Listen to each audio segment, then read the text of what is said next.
Um, and I'm going to do it from the Brandon Library, which at 7:45, you may hear a message that said the library is closing in 15 minutes, but we will be able to continue. All right, I'm going to share my screen. Okay. And now I'm gonna have to get this out of the way. There we go. Okay, are we good, Anna? Whoops, I was muted. Yep, we're good. Okay, good. All right. Well, good evening, everyone. This is our January fireside chat, and I am coming to you from the beautiful Brandon Township Library. If you were with me earlier this year, you know that my home network is less than desirable. So the library has made a room available for me, and we have fiber optic here, so I'm good. For those who don't know me, I'm the historian for Oakland County Parks. So essentially, we currently have 15 parks, a couple more in the works right now. We're expanding. And my job essentially is the history of the history of the parks, the lands of the parks, and some of these are big pieces of land. Who's at one time owned the land, who's lived on the land, and so tonight I am bringing you talking about tracing the history of a house. And you might think, but wait a minute, if she's doing park history, what would she need to do with tracing the history of a house? Well, number one, I find it a fascinating topic. And number two, you'll see in a minute, I'm going to give you an example where actually often a park is connected with a house. And I call this one, if only a house had a birth certificate. Because if you've ever struggled with figuring out something about your own house, you know that we don't get a piece of paper that says, this is who built the house and this is when it was. So I'm going to talk about how you discover that and details. And you might not need to know all of this, but it'll give you an idea if you're looking for intensive history of a house, this is what you're going to do. And so I'm going to take you to Groveland Township and Groveland Oaks Park, and I want to show you why I would end up having to do house research. Take a look at this house. This house has tiny little windows at the top. Tiny little windows tell us this is probably a pretty old house. And some other features of it, stone foundation, for example. But what did it have to do with Groveland Oaks? Well, here's a map of Groveland Township, 1872, a little chunk. Here's our park overlaid on it. And right up here is where that house is. And it turns out that in 1891, Bernard Lennon, who had this little farm right here, now part of Groveland Oaks, he sold 50 acres of oak timber on his land to Grand Trunk Railroad for railroad ties. Now, in order to do that, they had to bring in literally a portable sawmill onto his land, and it took 3 months. And they literally had lumberjacks in the area. Hard to believe, Groveland Township lumberjacks, a little lumber camp, but they needed a place to house these lumberjacks. And it turned out that this house at the time was vacant. So they rented this house and literally turned it into a boarding house for excuse me, for these lumberjacks, which is cool. And that makes this house an important part of Groveland Oaks history, just like this house. This house, I only have a photo of. The house has been gone for a long time, but I happen to know that it was right here. It was the family homestead of the Stewart family, and it was actually on land that is now Groveland Oaks. So sometimes all I have left is a photo, but you'll see tonight, even with a photo, you can work on the history of the house. I'm going to concentrate on a house near Orion Oaks tonight. It's this house, very cool house. It's on Clarkston Road, just down from Orion Oaks, which some of you know is our dog park. Orion Historical Society asked for a friend of mine, and you'll meet him in a minute, to do the history of this house and talk about how we proceeded to find out about this house and share it with their historical society. Now, one thing I've learned, if you're really going to do the history of a house, you got to have an architect with you. And I'm fortunate to have Ron Campbell. Some of you may recognize that smiling face. Ron Campbell is the preservation architect for Oakland County. And we often work together on the history of a house. And you'll see why tonight. You need the perspective of an architect and also the perspective of a historian. Because Ron and I will look at that house and see different things and want to find out different things. So first step, you want to see if you can determine the architectural style of a house. And really, we don't have, I'm going to concentrate between 1820 and 1900. We don't have a lot of different styles in Oakland County. We have some predominant styles that actually begin for the most part with Greek Revival. In Oakland County, that'll begin around 1830. And then by 1860, it'll be about done. Now, you're going to find Greek revivals built in the 1860s. But during the 30-year time period is when most of them will be found. Now, characteristics. A return gable. Sometimes you'll see this a cornice return or a gable return. It's where you get the cornice coming down and it doesn't stop. It comes back inward. Wide cornices and friezes. You'll see the cornices on this house are wide and so are the friezes. And then you're going to get what we call frieze band windows. You'll hear people call these eyebrow windows because they're very up at the top, right in the frieze board. Wait, I better stop. Cornice, frieze. All right. I'm not an architect. I had to learn this from Ron. But the cornice on the house and the frieze on the house on a Greek revival are both wide. You're going to see low-pitched roofs.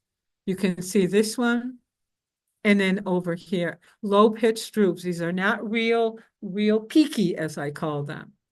You're going to see small divided window panes.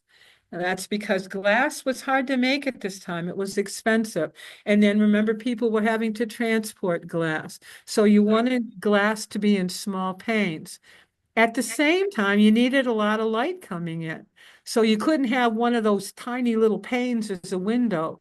So you created your windows with these multiple panes.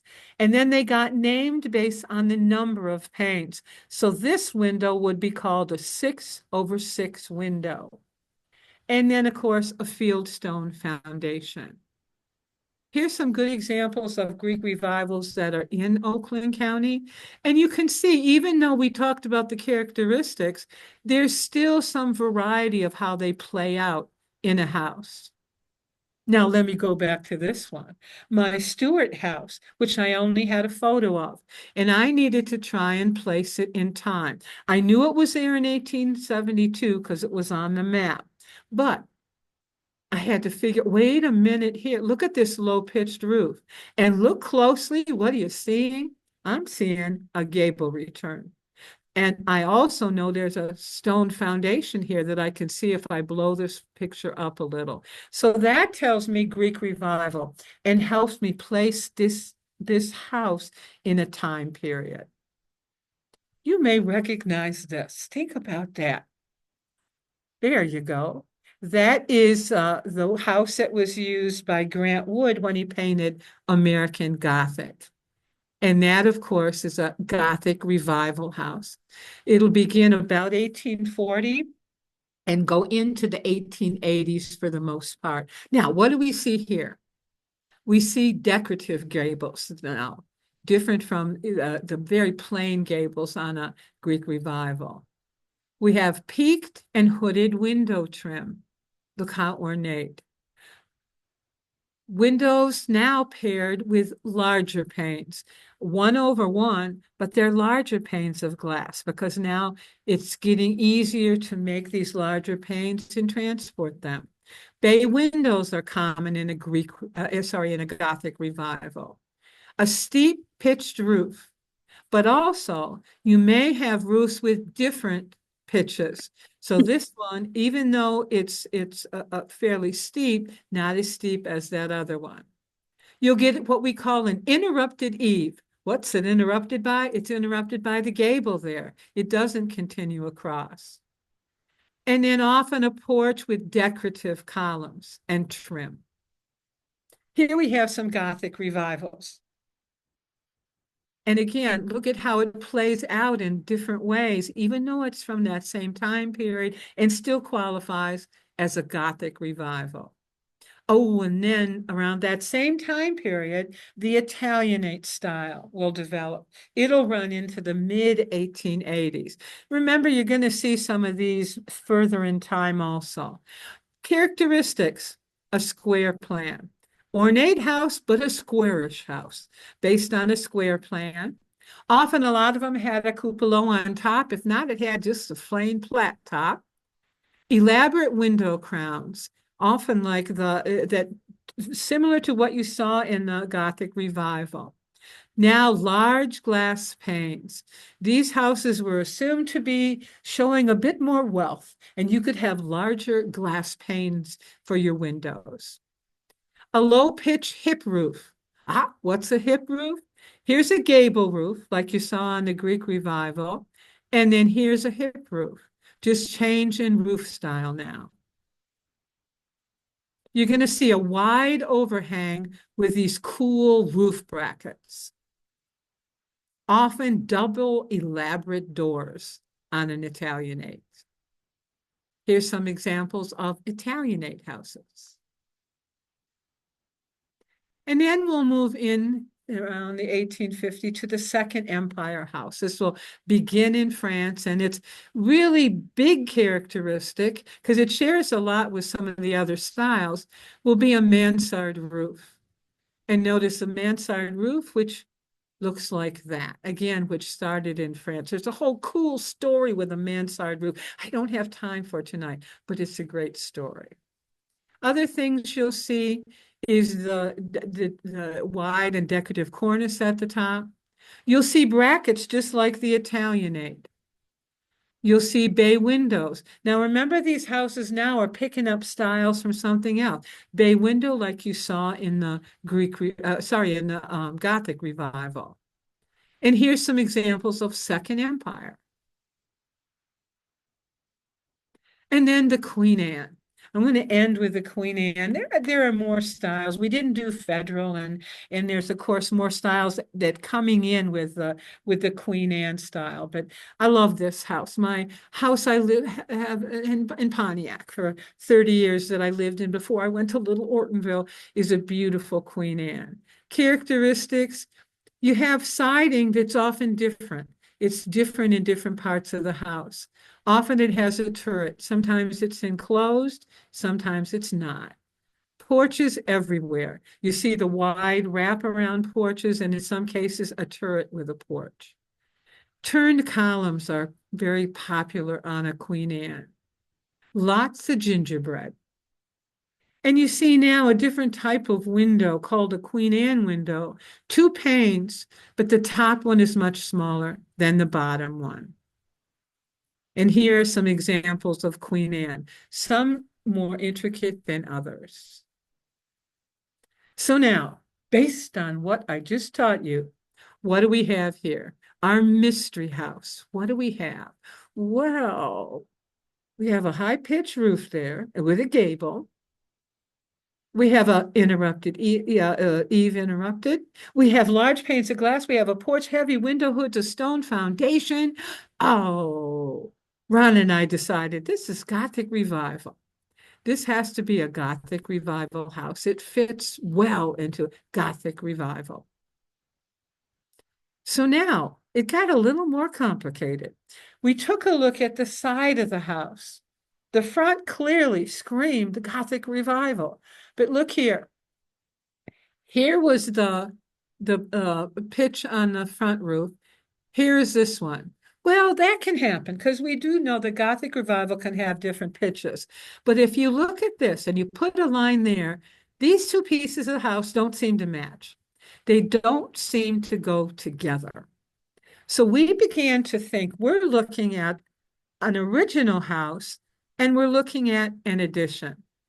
But when was the addition added? That was our clue. We really felt that this was the original house was smaller, and then we had a chunk added at the back. If you look here, you can see even more so that that's the case, particularly on the back. But now, when we looked at that back chunk, we saw a third roof pitch for that, totally different than the front. We saw a different style of windows here completely. Those were awful modern looking.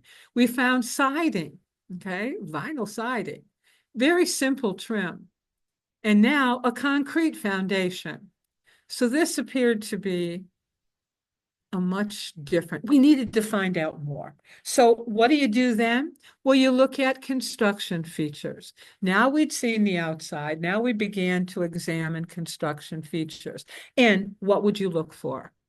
Well, for one thing, you want to see if you can find what a typical floor plan was for the style. Here's an example of the common floor plan for a Gothic revival, because just like the outsides often had similarities, so did the inside.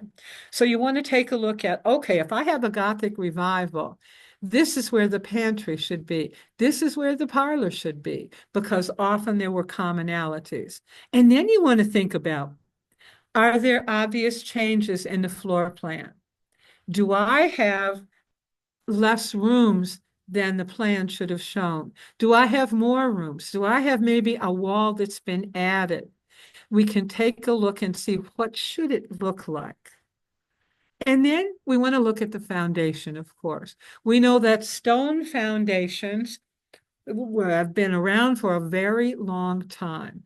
But in most cases, about 1900, they're not. They're going to be gone. And why? Concrete. Concrete will come in and we'll see stone foundations disappear. The first thing we'll see for about 20 years, from 1900 to 1920, will be what we call rock face concrete blocks. Now, why did people like those? Because they look like a stone foundation. You know, people said, yeah, we're ready to go to this concretey thing, but we're kind of used to these rocks. And so the first ones that come out that will be popular are ones that look like what people were familiar with, a stone foundation. And then between the 20s up through the 40s, we'll get cinder block. Cinder block was made with cinders, which were a byproduct of burning coal. We had a lot of those that we could develop and use in these cinder block foundations. And then from the 1930s up to the present, we'll get the concrete blocks, pretty boring. What was the advantage over cinder blocks? They were stronger. So we'll see a lot of foundation with concrete blocks. And then in the 50s, we'll see a change to pattern blocks. People who said, these concrete blocks are so darn boring. Can we do something different? So then we'll begin to see beginning in the 50s. So if you had a foundation with that, you can pretty much assume that wasn't built in the 1920s. And then from the 1940s up to the present, we'll get poured concrete foundations using a pouring process into molds. We can look at what the exterior is, clapboard, which will come in the 1700s. And even though it will change in ways, it'll go through the present day. Board and batten, which will begin in the 1830s and then into the 1900s. And then pattern wood shingles, again in the 1880s, it'll start and go into the 1900s. And then for a short time in the 30s and 40s, we'll get this pressed asphalt. And then, of course, 1940s to 50s, asbestos, which of course created a series of problems. And then we'll get into the era of siding, aluminum first, 50s into the 60s, and then into vinyl, which will come into the 1970s up into the present. So taking a look at the exterior stuff, what's there, gives me a clue. And then what about what's inside the walls? Horsehair plaster will be popular. But by 1900, it's just about gone. Now, I will tell you that my Queen Anne is 1906, and we still had horsehair plaster in it. But by 1910, you won't see that. What you will see up until 1910, in some places where you don't see horsehair, is wood lath. That will end up pretty much gone by 1910, when metal lath will be much more popular. And then, of course, then from the 1950s on, we're going to see drywall. And then looking for timbers. I've been in 2 houses in the last 3 months that have hand-hewn timbers inside. Both of them from the 1830s. Now, hand-hewn means you're in it was in an area where you were building a structure, but there wasn't a mill in the area at the time, so you were still using hand hewn. Now in Oakland County, there are areas that will still have hand hewn lumber into the 1850s, depending on location. But then, of course, when we have sawmills come in, those hand hewn are going to disappear. And then you'll see the remnants of early sawmills. This, if you look real carefully, you'll see that this was cut with a circular saw. The wood from a band saw is actually different in texture. But this will tell you that now we're in an area post the construction of a mill. And then floorboards. In the 1800s, floorboards ran perpendicular to the floor joists, but that will change. You'll see here in the 1900s up until 1950s, the floorboards are at an angle. So looking in a basement, looking up into floorboards, or if you have the floorboards exposed in a structure, you can see if it's at an angle, it's probably going to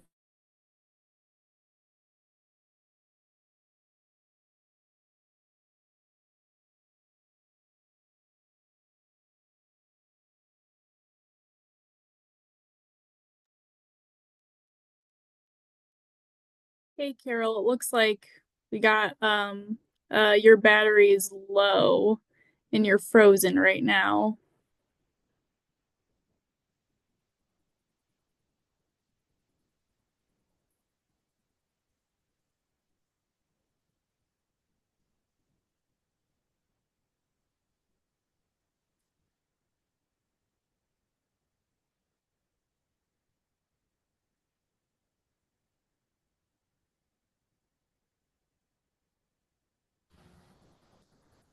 All right, we got you back up.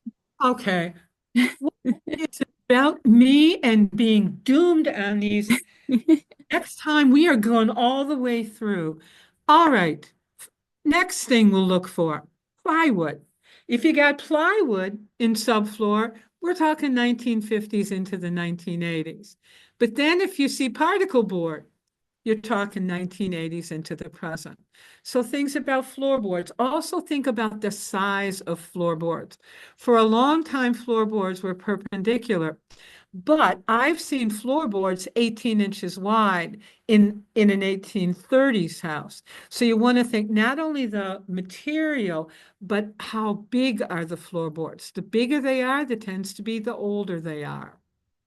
So now, what did we see here? Well, we saw in that part a stone foundation underneath that part of the mystery house. Underneath this part, the walls were constructed from concrete. So clearly we had a time era between the foundation and the original. We saw perpendicular floorboards in the old section, and we saw plywood subfloor in the new section. So our conclusion. There was an original house that was early 1880s, and then an addition, and based on Ron's looking at different types of things, and including the concrete and the wood, it was an addition in the 1980s. So essentially almost 100 years apart. But we needed more proof. So we decided we had clearly a Greek revival. But now I wanted to look into more things. I wanted to find out, all right, what proof do we have that it's 1880s? And what about that addition to it? Who built the addition even? So that's when we move into what I'm going to look at. I want to know about the land the house sits on. Who was the first person to own the land? How was the land transferred over time? How can I find out who built this house until I find a progression of people who've owned the land? And even more importantly, I'm a social historian. I want to know who lived in that house. I want to know not only who built it, but who lived in it over time. What was their story? So I wanted to know more about the land and the people. So what do I look at? I try to find out an existing date of construction. Where did somebody already write down when this house was built? That's possible sometimes. Now, for Orion Township, I was lucky. They did a historic structure survey, and I was fortunate because the house was listed in their survey, and they had listed it as Gothic revival. Well, that's just what Ron and I said. They listed it as 1868, slightly earlier than we had put the house. And they listed it as the Letts house. Oh, I said, Letts house, that's who built the house. Well, now we could end right up here. So the house was a Gothic revival built in 1868 by the Letts family. No, I wasn't willing to stop there. I wanted to go further. I tend to say, wait a minute, let me find another construction date. So I always go to a real estate site. Even if your house is not for sale, they tend to have it up there with information about it. And sure enough, our mystery house was there. Now, notice, however, they said it was built in 1900. Ah, I think they're wrong on that. And they called it a colonial style. Clearly, you have to be wary of real estate sites. I have seen one recently that actually had a correct year of 1838 on it. I'm not sure where they got it because commonly they're wrong about this. But I always look at a real estate site. And then here's where I get really good information. At the Michiganology site and the rural property inventories. These were created by the WPA, the Works Progress Administration. Remember right after the Depression, we were trying to find ways to put people to work. And one of the ideas they came up with, what if we inventory and get an idea of what our farms are like in the country? And Michigan was one of the places, and fortunately, Oakland County, one of the counties, where they did these inventories of farms. These included a lot of information, even what farmers were growing. And they give you some interesting information. It's a 2-page report. And up here, you'll find the year that was done. For our mystery house, the survey was done in 1938. And what they did was draw a picture, a diagram of what the house looked like in 1938. And then there'll be a construction date. Now, where did they get this? Whoever was living in the house at the time, they would essentially ask, when was the house built? And the person answered 1880, which of course matched what Ron and I had thought about. Now think though, now we have 1868, 1880, and 1900. And remember, we're gathering information and then we're going to make a decision whether our 1880 was correct or not. Now think about this though. There were some problems with the information on the survey. Here was what we said was the original house, and it matched here. This matched the size of the house, a 30 foot wide, a 2-story house. So it matched. But wait a minute. Here's the addition. Everything we found said this was built around 1980. But there's a structure that shows up as part of the house in 1938, but it's only one story. And there was another little chunk on the back. That shouldn't have been there because the addition we saw was 1980s. So this began to raise some more interesting questions. I will tell you that the second part of the survey will give you more information about any outbuildings at the time. Now, according to this, in 1838, there was a general barn, a cow barn, and a lean-to as part of the property. But wait a minute. Notice that they said that these were built, according to the owner at the time, in 1860. Now, wait a minute. The house was built in 1880, but the barn's in 1860. What's the message here? There was a structure here before 1880. All right, because if you date the house at 1880 and the other ones at 1860, people had to be living in something to have a general barn and a cow barn. So this raised some more questions for us. And that led us to try and see if we could find any old photos that would give us more clues. Here's the first one the present owners were able to locate. It was a barn. Now, barns, you want to look at the roof of a barn because that can tell you something about the house. The oldest barns have a gable roof. And then starting around 1900, we'll see a gambrel roof. And this is clearly not a gambrel. So this clearly was a barn before 1900 and likely, clearly an 1800s barn. And then they produced this photo. This was a big plus for us. Notice here, what do you see here? Low pitch roof, gable return. I'm seeing Greek revival here. And then they said, here's another photo we were given of the house. Now the car is the same, but this back section is really different. What's happened here? In a short period of time between the previous photo and that, they have enclosed the porch and they've added a little chunk up here. But clearly this, what you're looking at, is not the 1980s edition. But again, look at that Greek revival touches. And then they showed us this picture. This picture is when they built the 1980s edition. And what did they do? They essentially, because it was in such poor shape, the people who did the addition demolished the back part of the house. But take a look at what they found when they did it. These are some trees that are used as support for this back section. And actually, if you look in the front, there's some hand-hewn pieces. Sorry, there's some hand-hewn pieces. So clearly that back section was an old section. And then now you can see, after that was torn down, you'll see the 1980s, which we assumed the 1980s edition being made. Well, clearly we had to learn more. This was becoming a fascinating house. Now, I usually go after old photos. The next thing I do is aerial photos.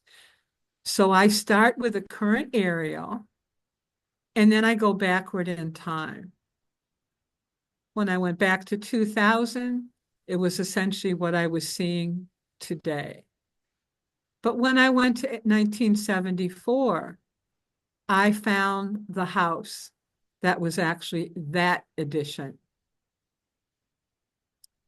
So that tells us that somewhere we were probably accurate about the 1980 new edition coming in. Now, if I go back further, it'll be pretty hard to read and blurry. I couldn't see the house, but what I could see was that the barn was there.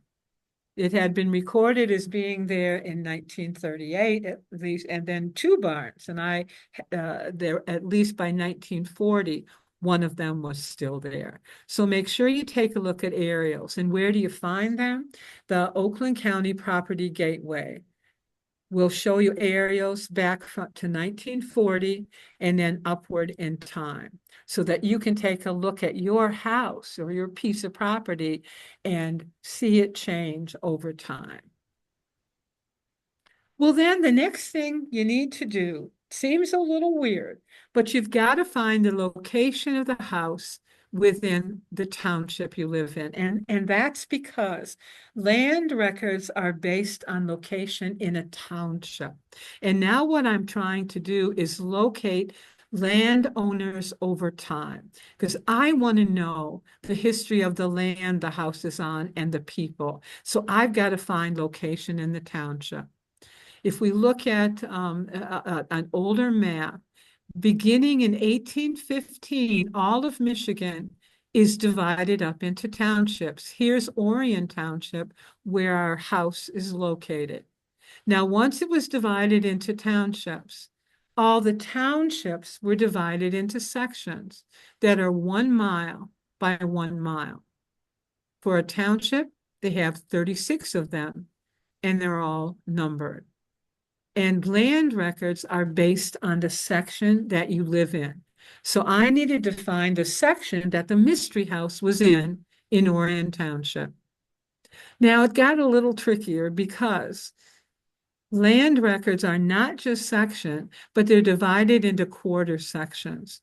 So once you have a section, they're divided into the northeast, northwest, southwest, and southeast section. So I went to a 1908 Orion map because I knew the house would have been on at that time. I look right here. Here's where the house was located. And I realized it was in section 13. Now, when I look at 13, that little square shows me the house. All these little squares you see are houses in 1896. Now, it won't show you a barn or anything, but it will show you the location of the house. And that was important because I needed to know the quarter section. I knew it was in section 13, but now I know that it's in the northeast quarter. And I can go even narrower. If you can, you'll want to go. And I noticed that actually the house was in the west half of the northeast quarter. The narrower I can get, the easier it'll be when I trace land ownership. So now I know it's in the northeast quarter of the west half, and it was 80 acres of land. And now I'm ready to trace land ownership over time. I'll go to the Register of Deeds site and I'll find the acreage report. It'll look pretty complicated, but you'll get better and better at reading these over time. These essentially will show you the land transfer over time, starting with the time that the federal government will sell the land to somebody in Oakland County.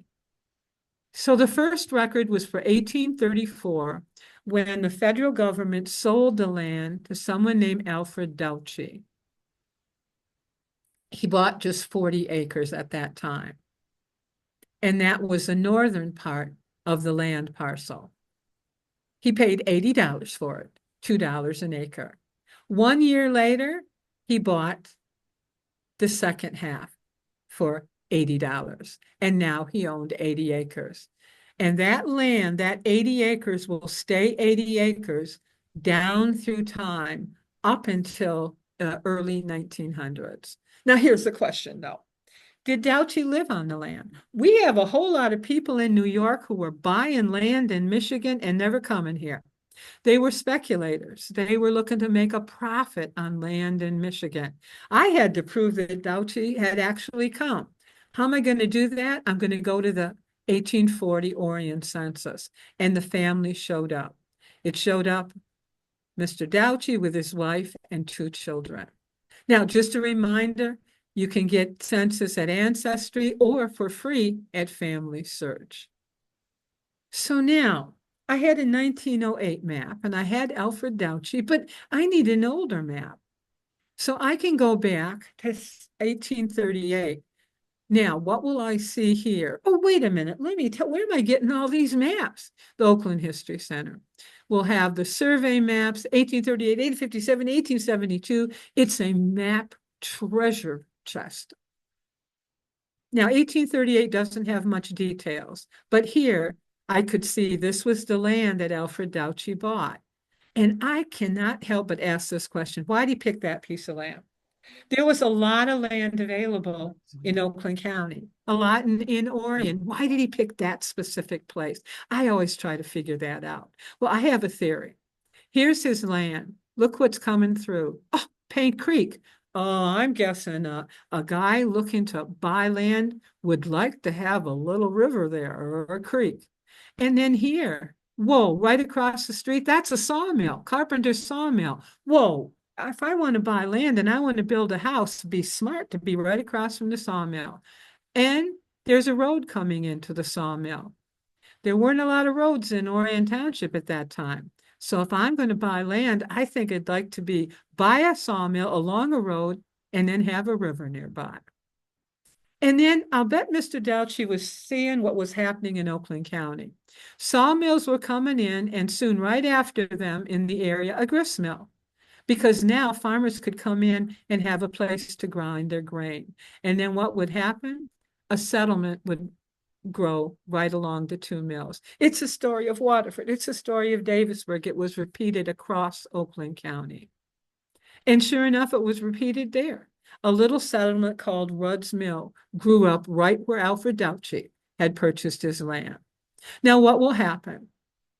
In 1849, Nancy Douchy will sell the land to Edward Crosby. Now I said, wait a minute. Why did Nancy, his wife, get the land? Well, in most cases, Alfred would have passed away. But I had to prove that to myself. So I had to prove. I couldn't find his grave, but I found a probate record. Those are at Ancestry. And I found his will, to which he gave his land to his dearly beloved wife, Nancy Douchy. How much? Well, now I got to find a deed. Now I'll go to the deed, the county deed records. Many of them are online up till about 1890s. And sure enough, the deed, $850, which got me thinking. That was a pretty big increase in price of land. Now, granted, land was more valuable, but I wondered, what did that tell me about what was on the land? Were they just in a simple log cabin, or could it have been more of a house? How could I find out that? Well, I went to tax records online, and Anna will put my email at the end. I can get you a copy. I email you a copy of this. It's some records from 1834 to 1840 for the tax rolls.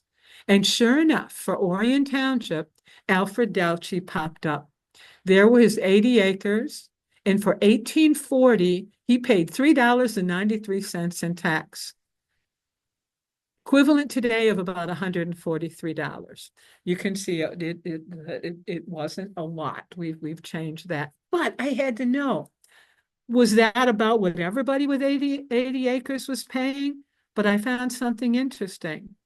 I began to look at other people who had 80 acres, but notice they were paying a lot less in taxes, which led me to believe he was not living in a log cabin at the time. He was probably living in a frame house. The other people may have been living in log cabins, but he was paying so much more than they were. Now, did he build this house? No. This Gothic revival wouldn't have been possible at that time. Well, now I had to know who Edward Crosby was, because he was the next landowner. He popped up in the census. Of course, he was listed as Edward Cropley.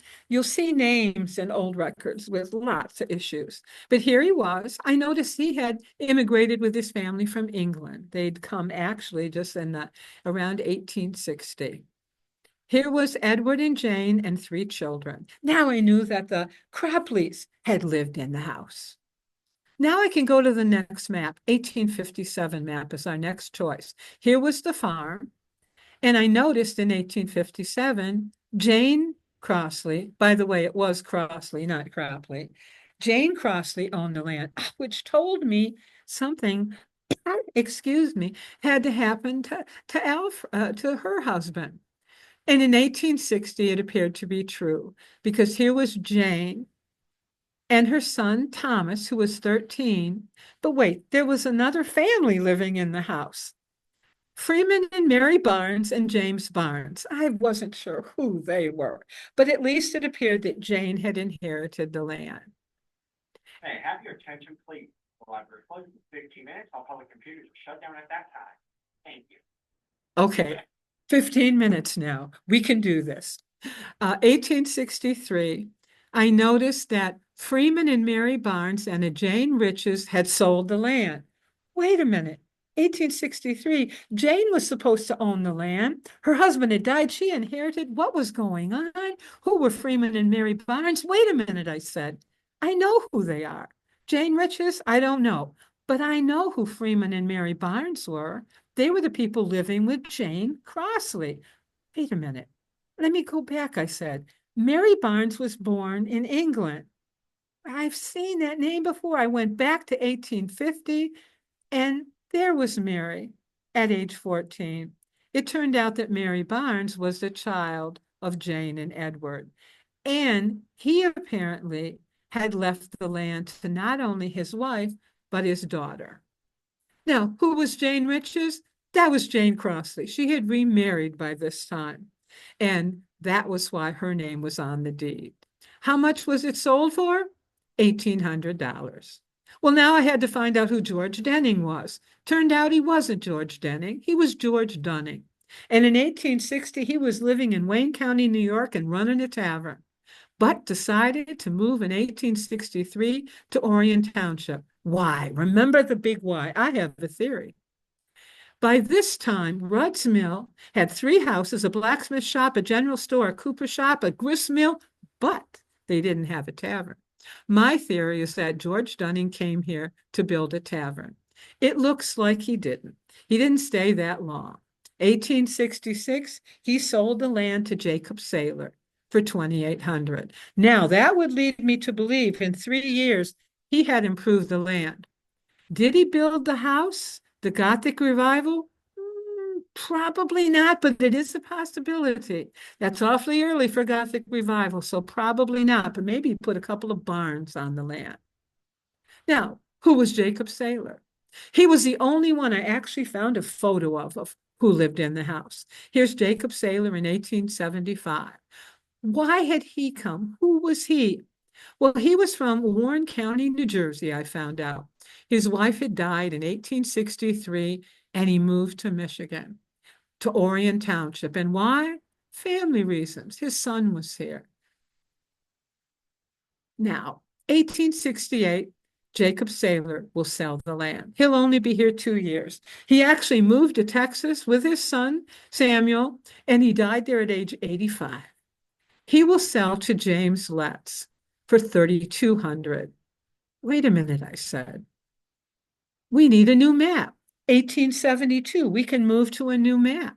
And here we can see that James Letts is listed on the land, still 80 acres. And there was the house.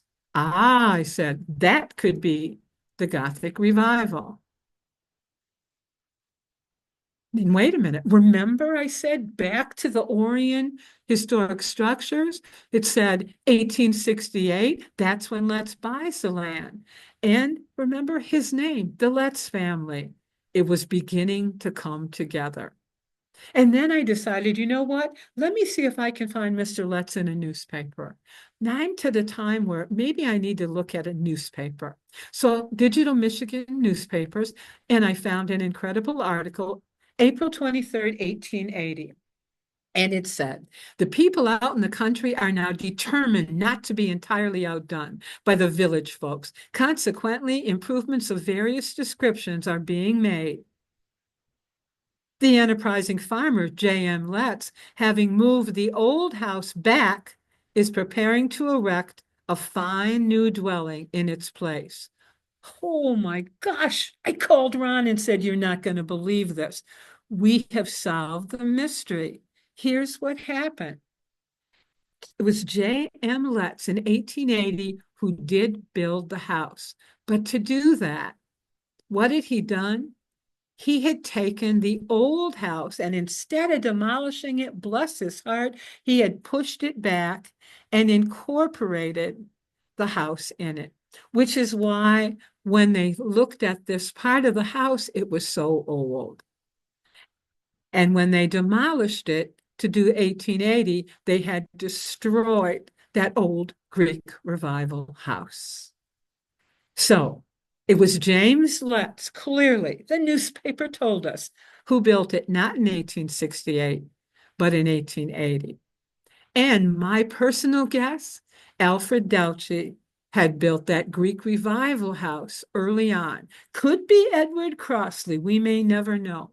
But we know that house went back likely to the 1840s. I had to go further in time. I had to do one more search on the house. James Letts will sell the house in 1884 to Ralph Metcalf. I found the deed for it. It was June 13th, 1884, and he sold it to Ralph Metcalf for $6,000. Wait a minute, I said. He's only lived in the house for 4 years, and he built that fancy house and then he moved. Where did he go? Why did he go?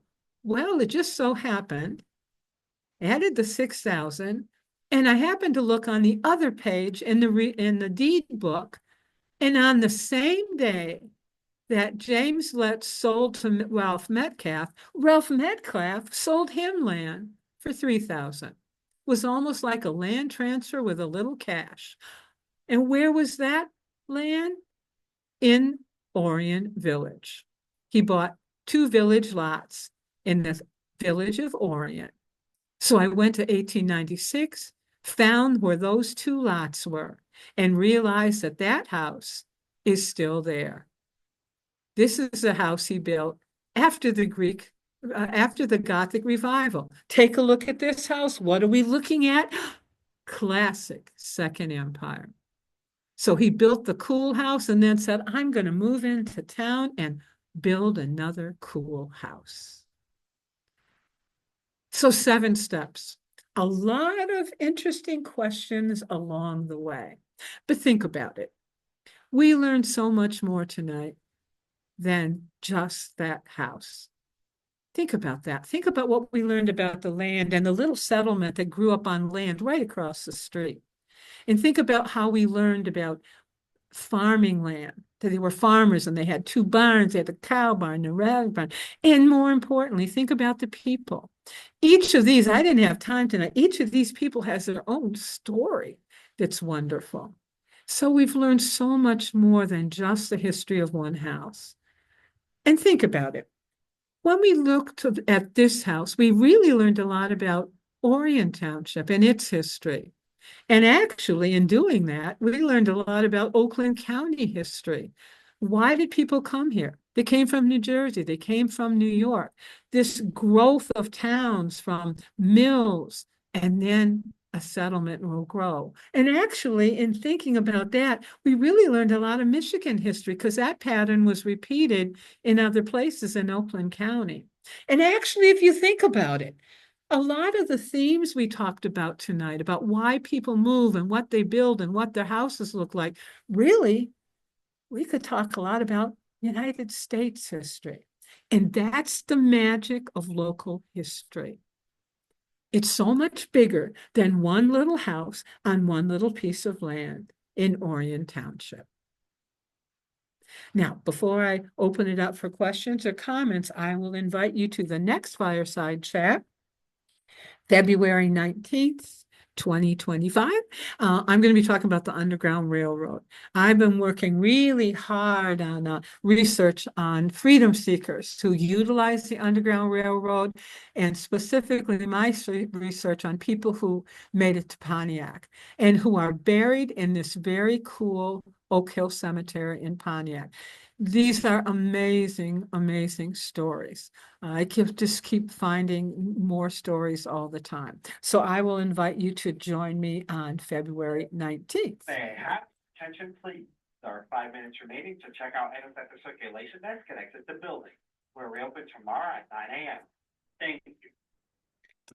And now we have 5 minutes. And if you don't have a chance to ask me a question, Anna has my email in the chat. So don't be afraid. But is there somebody who has something they just need to ask?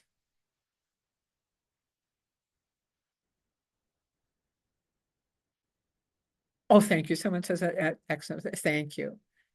This is jam-packed with information. Your head is probably spinning. Wait a minute, what was that rural inventory? And we recorded it and it takes a little time, but it will eventually be on YouTube. Thank you, Amber. Thank you. Hi, Carol. This is Karen. Hi. You mentioned that some of the deeds are available online. I've Yes. not found that to be the case. In fact, they request appointments now. Yep, but don't go through the clerk. Send me an email. We go through Family Search. Family Search has digitized deeds, starting with our first ones in Oakland County, 1819, all the way about up into 1890. They're a little tricky to find. Send me an email and I'll send you a way to find them. So only until the 1880s? 18, and that's when the digitization. Now, I have talked with the clerk. They are hoping to digitize more, but they have given Family Search access to the ones. Oh, okay. Awesome. Yep. Thank you. Anybody else? Oh, I see Ruth down there. Ruth's from Commerce area. Well, again, if you think of a question about any of the resources we looked at tonight, housing styles, there's a couple real simple, quick documents on housing styles from Michigan in particular that we can share. And I will tell you that Ron and I will be going to Auburn Hills in April to do this, and we're going to pick a house in Auburn Hills and do the same thing, research the house. We've done that for Clarkson, Lake Orion, and now we're heading out to Auburn Hills. So if you have a historical society who would like us to take on the challenge of a house out there, let us know. We're heading to Auburn Hills in a few months. All right, anything else? I see some very friendly names there. A lot of folks I know. Katie Neal, how are you? And I see the Annette's there. It's always good. Jim Randall there. So cool. Well, thank you guys. Have a good evening. We will hi Dave Bogart. Yeah, I'm coming out your way. I have 1 minute before they're going to turn off my computer and turn the lights out, and I'll have to stumble my way out of Brandon Library. Thank you, everyone. Have a good night.